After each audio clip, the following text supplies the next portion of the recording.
Comment pouvons-nous aider le monde dans cette situation de très grande tension? Eh bien, un des grands éléments d'aide est de faire la paix, de promouvoir la paix avec l'instrument, je ne veux pas dire l'arme, mais l'instrument du pardon. Que le saint nom divin, béni soit-il, soit en nous, tout autour de nous et entre nous. Et je précise que c'est ma dernière vidéo pour cette semaine. L'instrument du pardon. Quel est l'opposé complémentaire? Quel est l'autre côté de l'orgueil, de la vaine gloire, de la vanité? C'est le fait de demander pardon, de reconnaître ses erreurs, de reconnaître qu'on est manquant, de reconnaître qu'on est en difficulté. C'est-à-dire de faire une œuvre de repentir, une œuvre d'expiation, une œuvre de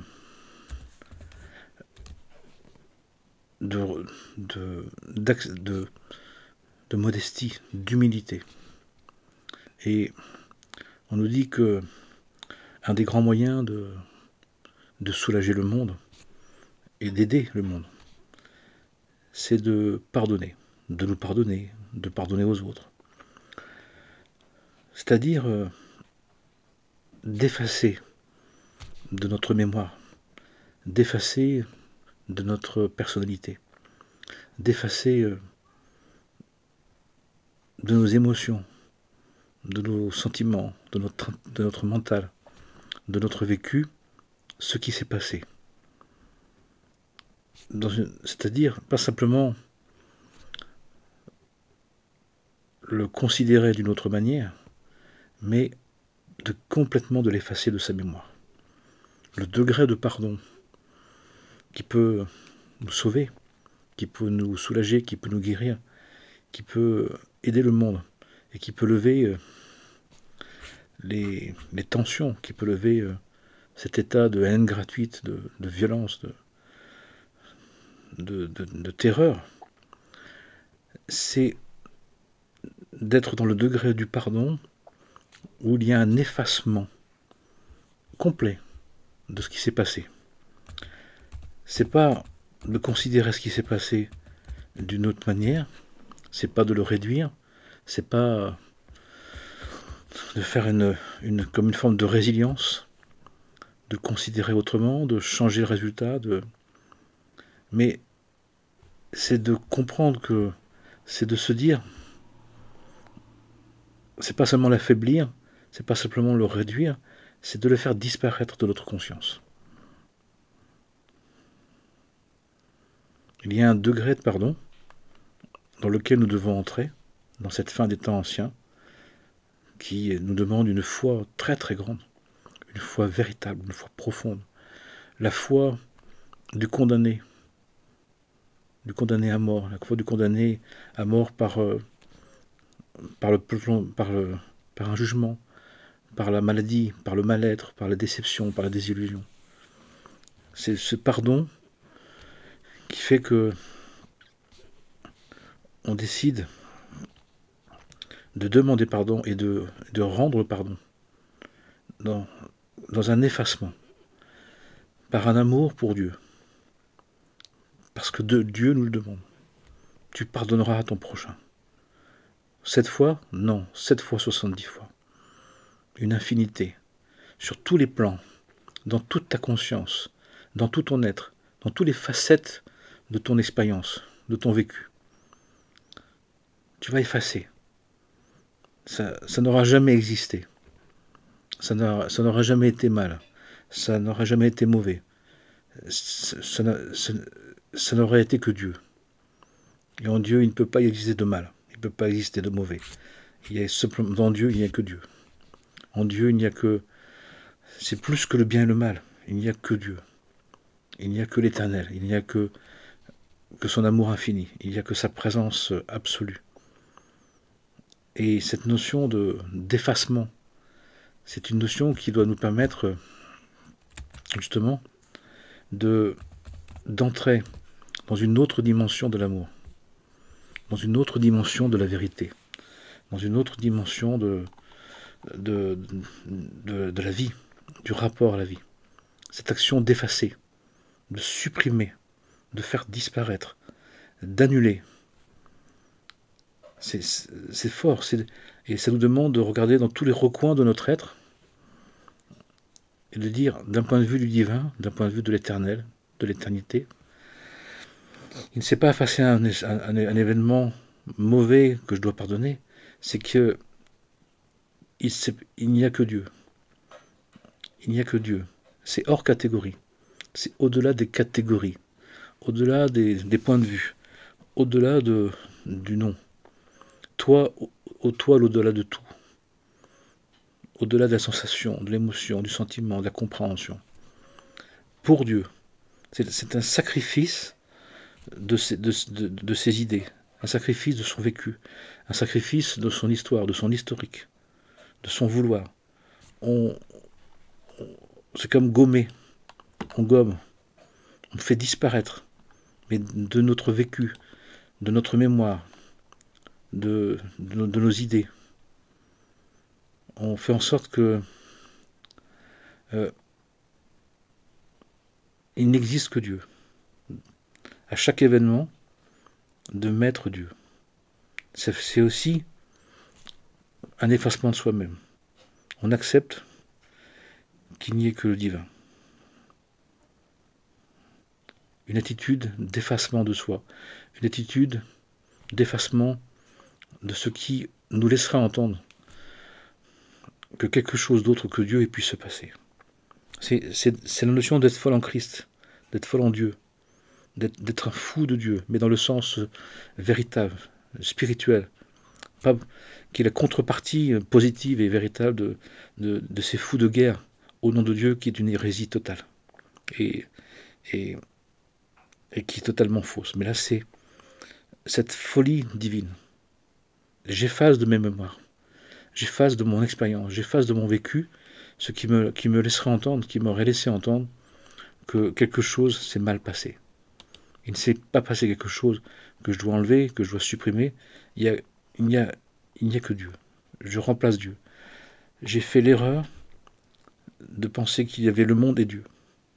Et j'ai remplacé Dieu par le monde. Eh bien, on ne fait plus cette erreur-là. Il n'y a que Dieu à travers le monde. À travers tout ce qui se passe, il n'y a que Dieu.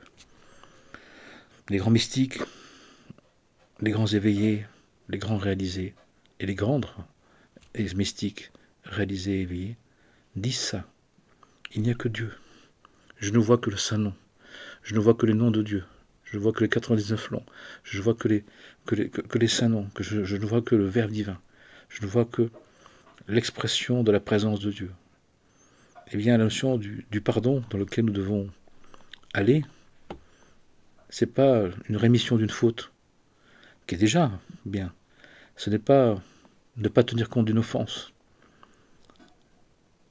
C'est de dire, tout ça c'était un racontage, une illusion. En Dieu, tout est Dieu. Il n'y a pas quelque chose, une partie de Dieu qui est moins Dieu que Dieu. Il n'y a pas quelque chose qui peut supprimer sa royauté, supprimer sa grandeur, supprimer son éternité.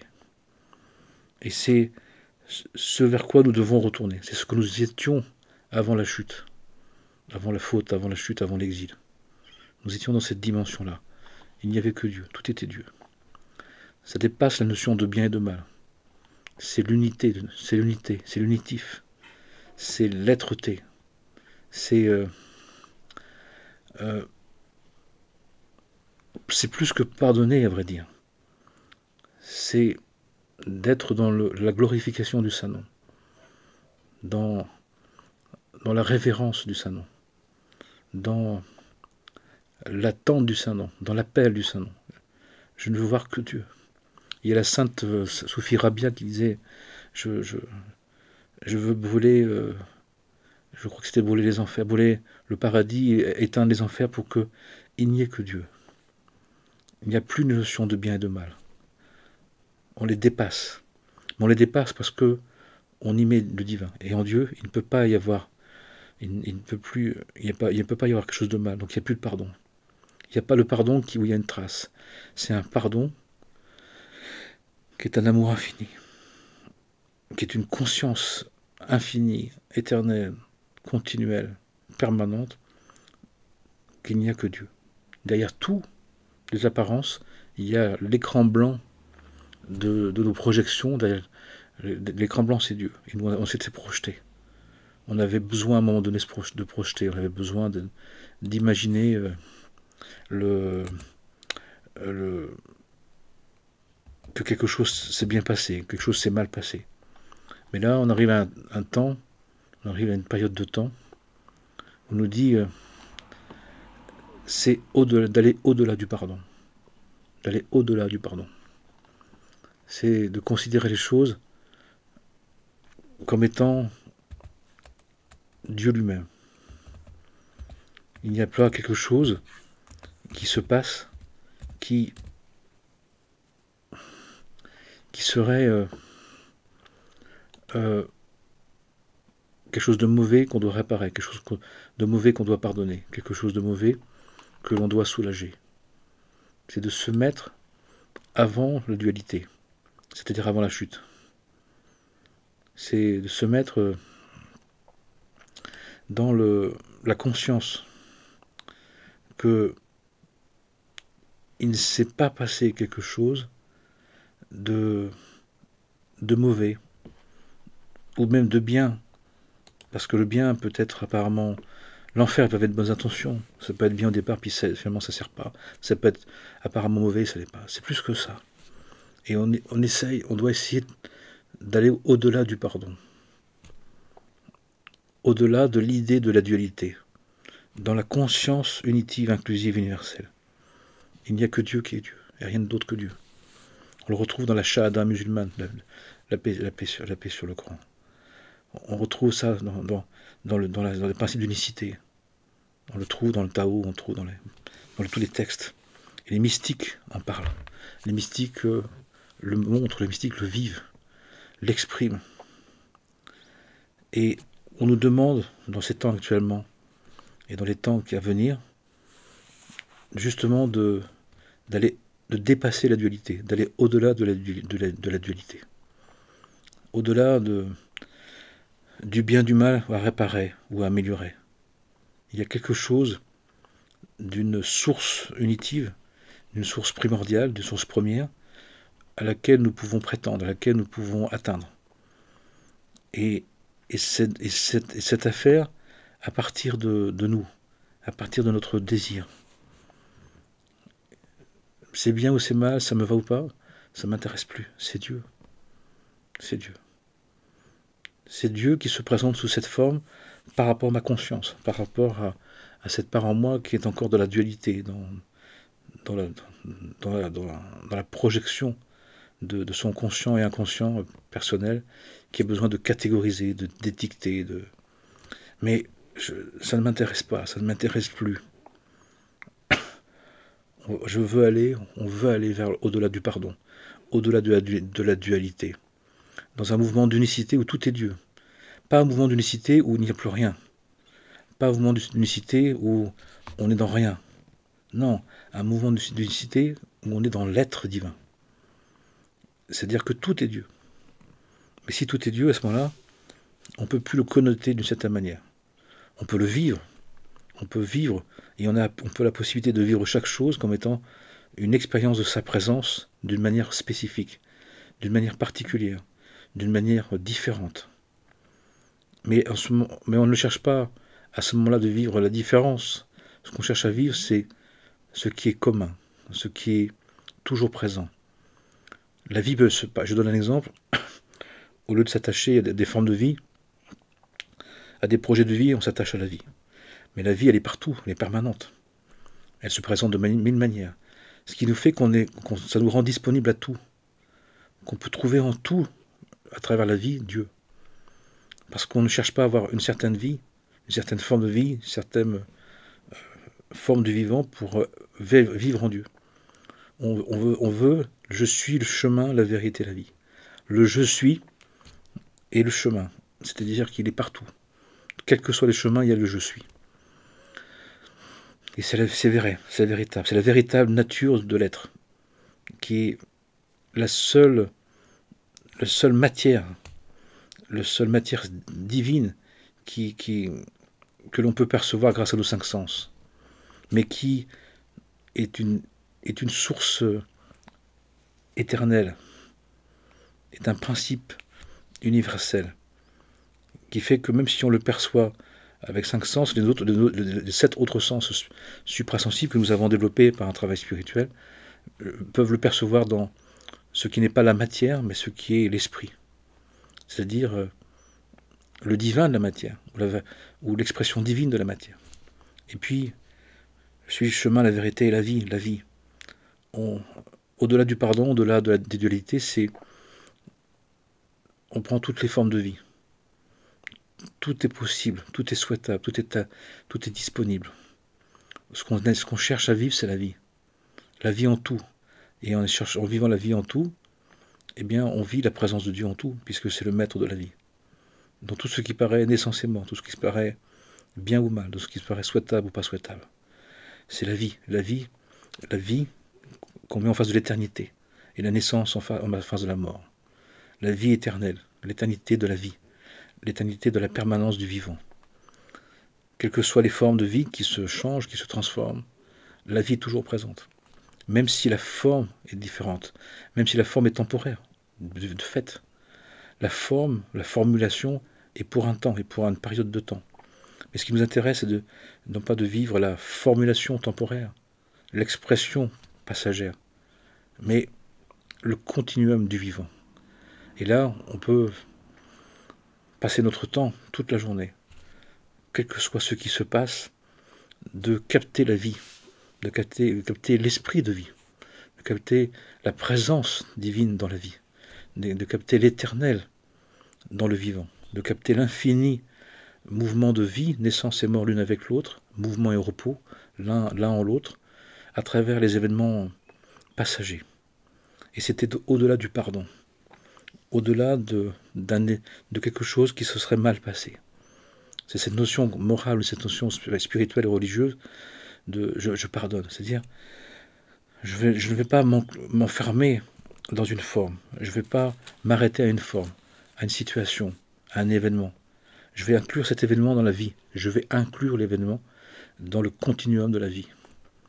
Ce qui fait que je vais effacer en moi toutes les mémoires freinantes, réticentes, abîmantes, qui m'empêchent de vivre dans toute la vie, la présence du divin.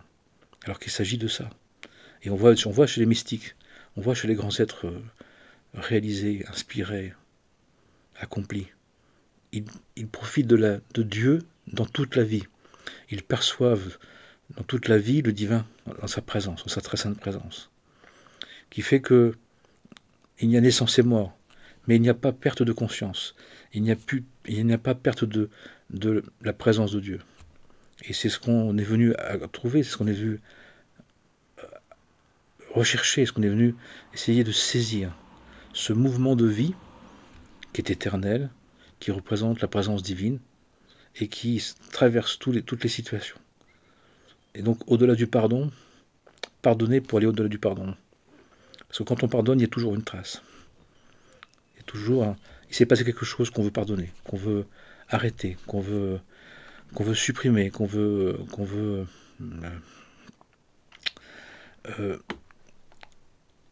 se libérer, qui est la trace d'une blessure, d'un grief. Mais nous, ce qui nous intéresse, c'est pas suffisant, et ça ne suffit plus.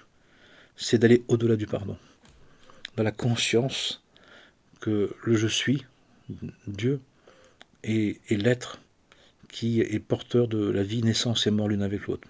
Mouvement et repos, l'un en l'autre, l'un en l'autre. Et dans les temps dans lesquels nous sommes, où toutes les formes sont en train d'être déstructurées, où toutes les formulations sont en train d'être détruites, où toutes les notions, il y a une reconfiguration des idées du bien et du mal, eh bien, en veillant en vivant, en recherchant dans l'esprit de vie, l'esprit de saint, l'esprit de Dieu, eh bien, on peut faire en sorte de ne pas être arrêté, de ne pas être agacé, de ne pas être malmené par les formes temporaires qui peuvent nous laisser croire que quelque chose d'autre que Dieu soit présent.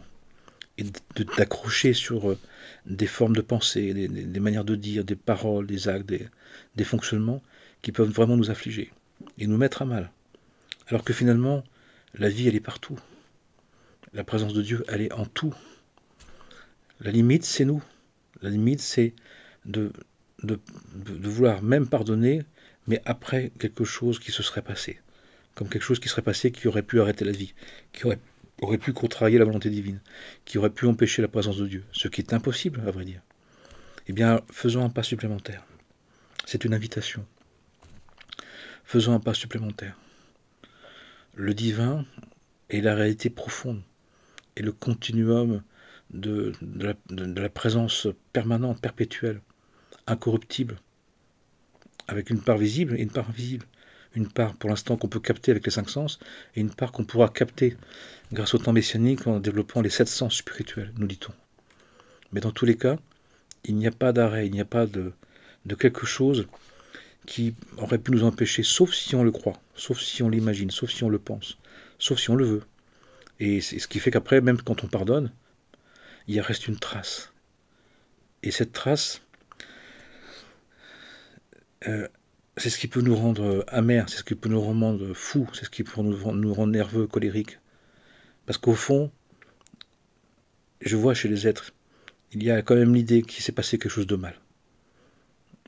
Et en cela, on participe à l'idée du mal, donc c'est-à-dire qui entraîne les conflits et les guerres.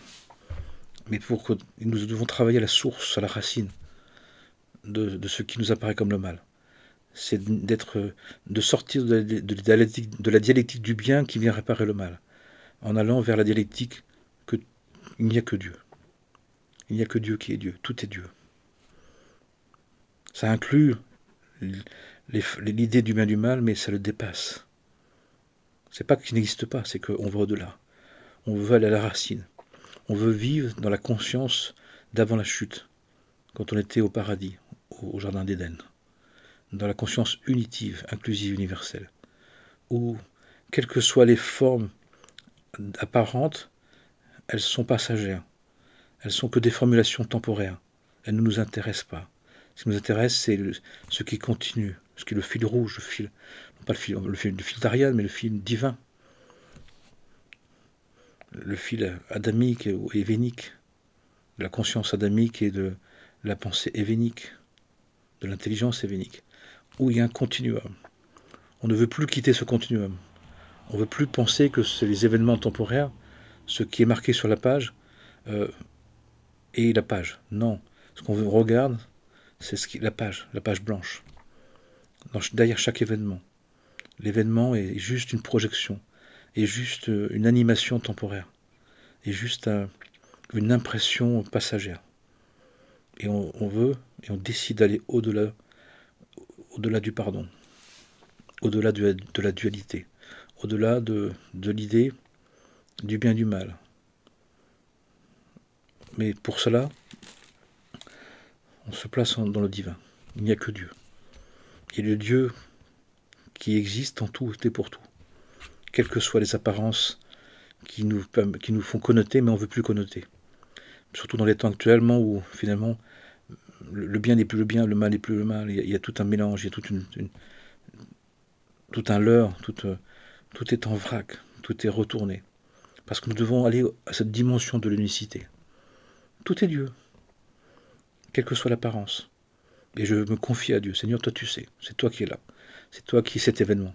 C'est toi qui fais cet événement. C'est toi qui sais le résoudre. C'est toi qui sais faire. Tu as des raisons. Je n'ai pas envie de savoir pourquoi, comment. Même si j'étudie pour accepter qu'il y ait une volonté, que tu sois présent. Mais je fais en sorte de vivre dans ta présence, dans la conscience de ta présence unique derrière tous les événements. Je regarde le continuum, volontairement.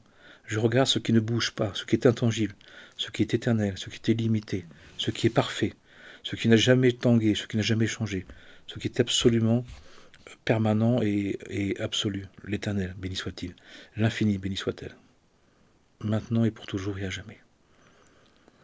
Que le Saint-Nom divin nous bénisse et que l'esprit unitif, inclusif, universel, qui est continuel, qui est parfait, qui est absolu, qui est éternel, qui est infini, nous guide, nous gouverne, nous montre le chemin, soit notre regard, soit notre oreille, notre bouche, soit nos mains, soit notre cœur, soit notre vie, pour le bien de tous les êtres. Amen et Amen.